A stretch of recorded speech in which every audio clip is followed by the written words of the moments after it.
नमस्कार, आप देख रहे हैं न्यूज नेशन। आपके साथ मैं हूं लक्ष्य Sharma. ICC one day world cup अब अपने आखिरी पड़ाव पर है और सेमीफाइनल में कौन सी टीमें पहुंच गई थी तो बहुत पहले पता चल गया था। पहला सेमीफाइनल भारत वर्सेस न्यूजीलैंड के बीच में हुआ, तो दूसरा जो सेमीफाइनल मैच खेला जाएगा वो खेला जाएगा साउथ अफ्रीका वर्सेस ऑस्ट्रेलिया के बीच में। जी हां, 16 नवंबर का वो दिन होगा, गुरुवार को ये मैच खेला जाएगा कोलकाता के ईडन गार्डन स्टेडियम में। तो इस मैच को लेकर दोनों टीमों की संभावित प्लेइंग 11 क्या हो सकती है, पिच रिपोर्ट क्या कहती है, वेदर फोरकास्ट क्या कह रहा है, दोनों टीमों के बीच में हेड टू हेड रिकॉर्ड्स कैसे हैं, सब कुछ आपको बताएंगे। लेकिन एक बार सबसे पहले नजर डाल लेते हैं दोनों ही टीमों की संभावित प्लेइंग 11 के बारे में। अगर ऑस्ट्रेलिया की संभावित प्लेइंग 11 के बारे में बात करें तो David Warner, Travis Head, Mitchell Marsh, Steve Smith, Marnus Labuschagne, Josh Inglis, Glenn Maxwell, Mitchell Starc, Pat Cummins, Adam Zampa और जोश हेजलवुड। तो ये ऑस्ट्रेलिया की संभावित प्लेइंग 11। अब अगर साउथ अफ्रीका की संभावित प्लेइंग 11 के बारे में बातचीत करें तो Quinton de Kock, Temba Bavuma, Rassie van der Dussen, Adam Markram, Henry Klaasen, David Miller, Marco Jansen, गेराल Coetzee, Keshav Maharaj, Kagiso Rabada और तबरेश शमसी। तो ये है दोनों टीमों की संभावित प्लेइंग 11। अब अगर दोनों टीमों के हेड टू हेड मुकाबलों के बारे में बात करें तो ऑस्ट्रेलिया वर्सेस साउथ अफ्रीका के बीच में कुल 109 मैच हुए हैं, जिसमें से ऑस्ट्रेलिया जीता है 50, अफ्रीका जीता है 55। एक मैच का नतीजा नहीं निकला तो 3 मैच रहे हैं टाई, यानी कि ओवरऑल या हेड टू हेड रिकॉर्ड्स में जो साउथ अफ्रीका है उसका अपर हैंड है। तो अब आपको पिच रिपोर्ट बताते हैं। दरअसल ये मैच आपको बताया कि कोलकाता के ईडन गार्डन स्टेडियम में, तो दूसरा सेमीफाइनल मैच कोलकाता के ईडन गार्डन मैदान पे खेला जाना है। इस मैदान पर बल्लेबाजों का बोलबाला रहता है। इंग्लैंड और पाकिस्तान के बीच यहाँ पे मैच हुआ था, जहां पर इंग्लिश टीम ने पहले बल्लेबाजी करते हुए 337 रन बनाए थे। हालांकि इस वर्ल्ड कप में अब तक इस ग्राउंड पर ज्यादा हाई स्कोरिंग मैचेस नहीं हुए हैं। इंग्लैंड और पाकिस्तान का जरूर हुआ था, उसके अलावा सारे मैचेस में ज्यादा स्कोर नहीं बने थे। और यहाँ पर तेज गेंदबाजों के साथ साथ यहाँ पर स्पिनर्स को भी मदद मिलती है।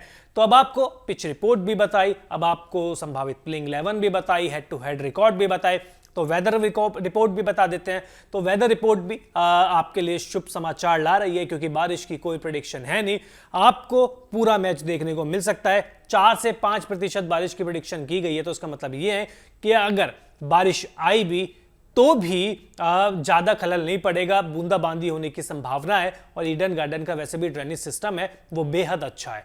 तो अब सारी चीजों के बारे में बात करी, पिच रिपोर्ट बताई, हेड टू हेड रिकॉर्ड बताए, वेदर भी बताया, संभावित प्लेइंग 11 भी बताई। अब थोड़ी सी चर्चा कर लेते हैं दोनों ही टीमों के प्रदर्शन पर। अगर देखिए सेमीफाइनल तक की रेस देखें तो दोनों ही टीमों का सफर अच्छा रहा है। दोनों ही टीमों ने 9 मैच खेले, 7 जीते, 2 हारे। और ऑस्ट्रेलिया ने वापसी ज्यादा अच्छे तरीके से करी है, क्योंकि शुरुआत में उसको हार मिली थी, साउथ अफ्रीका के खिलाफ ही हार मिली थी सबसे पहली तो, और उसके बाद फिर भारत से भी हारे थे। लेकिन उसके बाद जब एक मैच जीते श्रीलंका से, और उसके बाद उन्होंने वो जो विजय रथ है उसको लगातार आगे बढ़ाते रहे।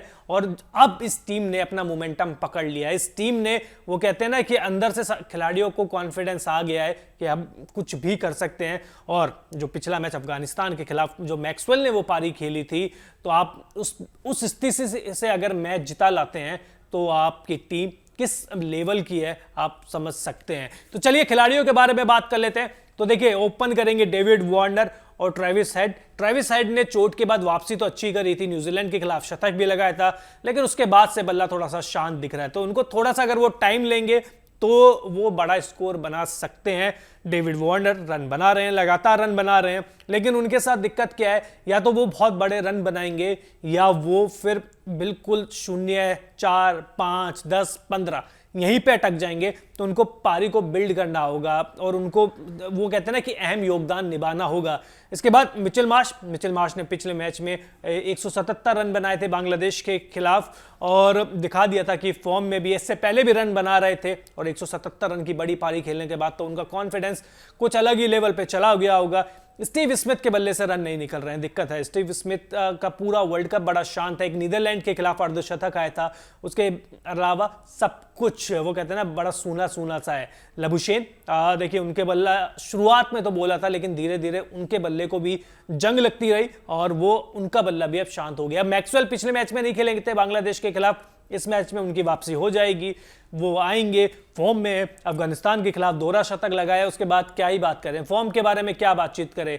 40 गेंद पर शतक भी लगा चुके हैं इसी वर्ल्ड कप में, दोहरा शतक भी आ गया है। तो ऐसे खिलाड़ी के बारे में क्या ही चर्चा करें, जो गेंदबाजी में भी धमाल करता है और बल्लेबाजी में तो वो कमाल करता ही रहता है। स्टोइनिस इसके बाद आते हैं, ज्यादा कुछ कर नहीं पाए हैं अब तक, और ना गेंद से ना बल्ले से अभी तक वो प्रदर्शन, वो कहते हैं ना, बड़ा अधूरा अधूरा सा रहा है। तो वो भी अपना वर्ल्ड कप अब लास्ट मौके पर, क्योंकि करो या मरो के सारे मैचेस है, नॉकआउट है, तो वो भी अब अपना वर्ल्ड कप यादगार बनाना चाहेंगे व्यक्तिगत तौर पर। अब इसके बाद देखिए, जोश इग्निस विकेट कीपर है, अच्छी कीपिंग तो करते ही हैं, लेकिन जब भी मौके मिलते हैं तो बल्लेबाजी में भी हाथ दिखा लेते हैं। हालांकि ज्यादा मौके इनको मिले नहीं है, लेकिन जितने मौके मिले हैं कुछ में इन्होंने अच्छा प्रदर्शन किया है और कुछ में ये फेल रहे हैं। वो फेल ऐसा रहा है कि वो सिंगल डिजिट में ही रहा है, तो ये चीज भी आपको देखनी पड़ेगी। इसके बाद गेंदबाजी आ जाती है। गेंदबाजी आती है तो इनकी सबसे बड़ी जो कमी है, वो कुछ साल पहले तक इनकी सबसे बड़ी ताकत हुआ करती थी। जी, हम बात कर रहे हैं मिचेल स्टार्क की।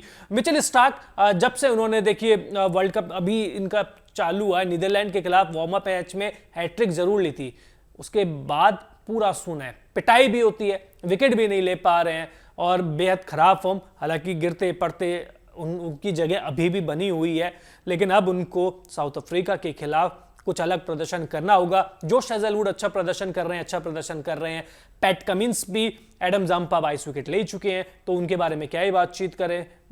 फॉर्म में है, शुरुआत के 2 मैच में विकेट नहीं मिले थे, 2 मैच में 1 विकेट मिला था, उसके बाद तो जो वो लय पकड़ी है विकेट लेने की, वो अब तक जा रही है। वहीं दूसरी तरफ साउथ अफ्रीका की बात करें तो क्विंटन डिकॉक, देखिए, शतक लगाए चुके हैं, 4-4 फॉर्म में है, और उनके जो साथी है, कप्तान भी है टेम्बा बावुआ, उनसे उम्मीद थी कि ये वर्ल्ड कप में अच्छा प्रदर्शन करेंगे, लेकिन बेहद साधारण एक बल्लेबाज के तौर पे कप्तानी उनकी अच्छी रही है, और कप्तानी उनके अब कई ऐसे मूव है जिसकी बदौलत टीम सेमीफाइनल में पहुंची है। लेकिन उनको समझना होगा कि उनका जो पहला रोल है वो बल्लेबाजी का है। इसके बाद रासी वन डुरसेन अच्छी बल्लेबाजी कर रहे हैं, उनके बल्ले से भी शतक आए हैं, और लेकिन दिक्कत क्या है, वो स्पिन के अगेंस्ट फंसते हैं। तो क्या मैक्सवेल को ऑस्ट्रेलिया पहले ले आएगी, जाम्पा को पहले ले आएगी, क्योंकि शुरुआत में इनको सेट होने के लिए टाइम चाहिए, गेंद चाहिए। अगर इनको टाइम दे दिया तो फिर ये आपके ऊपर भारी पड़ेंगे।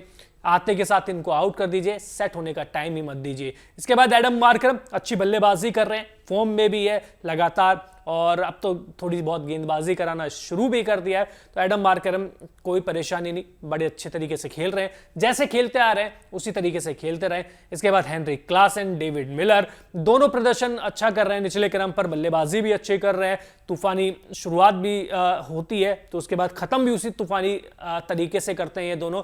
हालांकि क्लासन के कुछ मैचेस खराब गए हैं, लास्ट के 3-4 मैचेस देखें तो वो खराब गए हैं। मिलर फॉर्म में आए हैं, उनके शुरुआत के मैच थोड़े से खराब गए थे, लेकिन अब धीरे धीरे लय उन्होंने पकड़ लिया और अर्धशतक भी उनके बल्ले से निकले हैं। मार्को यासन विकेट तो ले ही रहे हैं, इसके अलावा बल्ले से भी अपना योगदान दे रहे हैं, अच्छी बल्लेबाजी करते हैं। गेंदबाजी तो उनका मुख्य फैक्टर है ही, वो मुख्य है, उनका हथियार गेंदबाजी ही है। कोटजी, देखिए, ये यंग खिलाड़ी सबको इंप्रेस किया है, पहला वर्ल्ड कप खेल रहे हैं, और जिस हिसाब से पहले ही वर्ल्ड कप में प्रदर्शन किया है वो दिखाता है कि लंबी रेस का घोड़ा है ये, और काफी आगे जाने वाला है। इसके बाद देखिए, रबाडा का वर्ल्ड कप भी ठीक ठाक सा गया है। इस बार थोड़ी सी भूमिका अलग रही है उनकी, पहले नई गेंद के साथ गेंदबाजी करते थे, अब एक चेंज के तौर पर आते हैं, मतलब पहले एक चेंजर के रूप में आते हैं, मिडिल ओवर में गेंदबाजी करते हैं, फिर अंत के ओवर्स में करते हैं, लेकिन जितने भी मौके मिल रहे हैं अलग भूमिका है अच्छी तरीके से निभाई है। इसके बाद स्पिनर्स तबरेज शमशी और केशव महाराज की तो क्या बात करें, दुनिया के नंबर 1 स्पिनर बन गए, अच्छी गेंदबाजी कर रहे हैं, रन भी नहीं देते हैं, विकेट भी ले जाते हैं, और वर्ल्ड कप बेहद अच्छा रहा है उनका। तबरेज शमशी को उनको से सीखना होगा, क्योंकि तबरेज शमशी विकेट तो लेते हैं, पाकिस्तान के खिलाफ 4 विकेट लिए थे, लेकिन गेंद बहुत ज्यादा खराब कर देते हैं बीच बीच में। 1-2 बड़े शॉट्स अगर बल्लेबाज ने मार दिए तो इनकी पूरी तरीके से लाइन लेंथ खराब हो जाती है, तो इनको अपनी लाइन लेंथ पे काबू रखना होगा, कंट्रोल रखना होगा। तो ये थी दोनों टीमों की ताकत, दोनों टीमों की कमजोरी, आपको हेड टू हेड रिकॉर्ड भी बताया, दोनों टीमों की संभावित प्लेइंग 11 भी बताई, इसके अलावा आपको पिच रिपोर्ट भी बताई। अब आप सारी चीजों को कैलकुलेट करके आप ये बताइए कि सेमीफाइनल में कौन सी टीम आपको मजबूत दिख रही है, और क्या साउथ अफ्रीका अगर चेस कर सकती है, अगर चेस का मौका आया तो वो कर पाएगी, क्योंकि चोकर्स हम सभी जानते हैं वो टीम है, और उसी तरीके का प्रदर्शन रहा भी है। तो कौन सी टीम सेमीफाइनल 2 में भारी साबित हो सकती है, कमेंट बॉक्स में जरूर बताइए। वहीं अगर आपने अब तक न्यूज नेशन को सब्सक्राइब नहीं किया है तो जल्द से जल्द कर लीजिए, क्योंकि पूरे वर्ल्ड कप में आपको ओकिनावा प्रेजेंट्स हिंदुस्तान का सपना वर्ल्ड कप अपना एसोसिएशन विद प्रिंगल देखने को मिलेगा। तो जल्द से जल्द कर लीजिए सब्सक्राइब। बहुत बहुत शुक्रिया।